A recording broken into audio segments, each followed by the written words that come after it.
Well, for those of you who set New Year's resolutions, we are 7 days in now. 1 week down, 51 more weeks to go. This morning we have psychotherapist Dana Skaggs here with us to give us some tips to help us stick to our goals during the new year. Good morning, Dana. Good to have you. Good morning. It's great to be here. We were talking about 2025, and there's something about the numeral 5 on the fives that we're both feeling like this is it. This is the year. It's the year. So, New Year's resolutions, do you set them? Yes and no.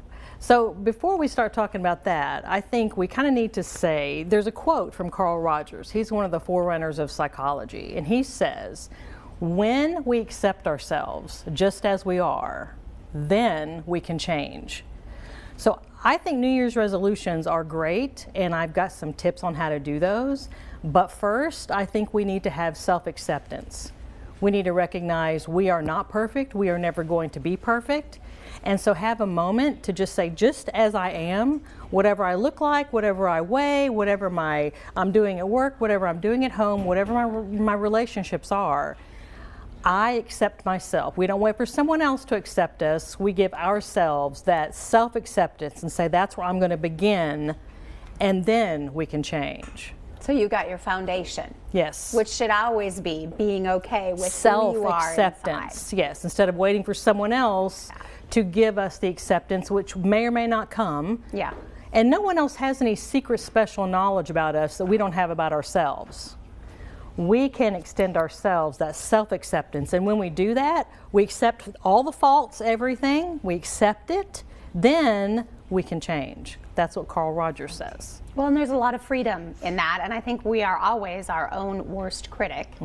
So when we can do that, then we can maybe look at some things. So where do we start when it comes to setting goals? Fabulous. So think about past, present, and future. So when you're thinking about setting New Year's resolutions, sometimes there's something from our past.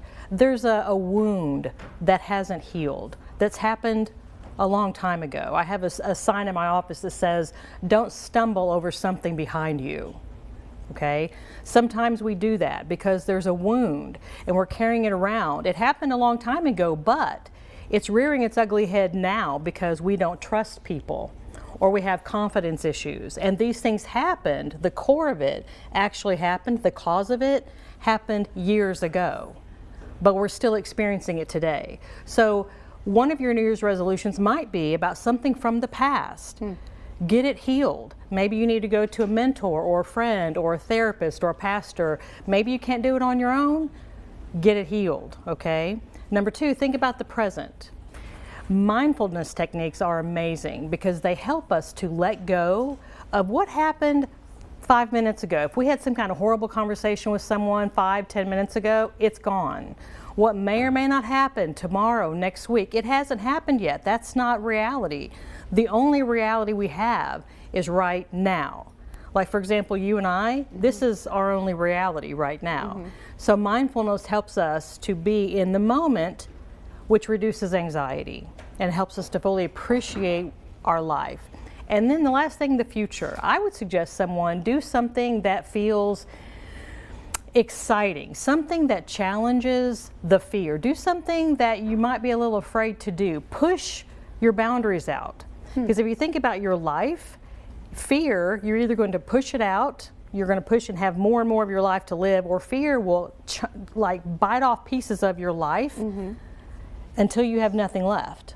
So I suggest pushing it out. Do something that you're afraid of. Go for it. And I like how you said be present. I think that's so important. So many people are always looking ahead. Someone said that to me 4 or 5 years ago, and it has stuck with me to just be in the moment. Yes. All right. Certainly some good information. Past, present, and the future. Go for it from Dana Skaggs. She's got a great podcast. If you would like to listen to it, you can find it on her website, danaskaggs.com. We'll lead you right there for more information.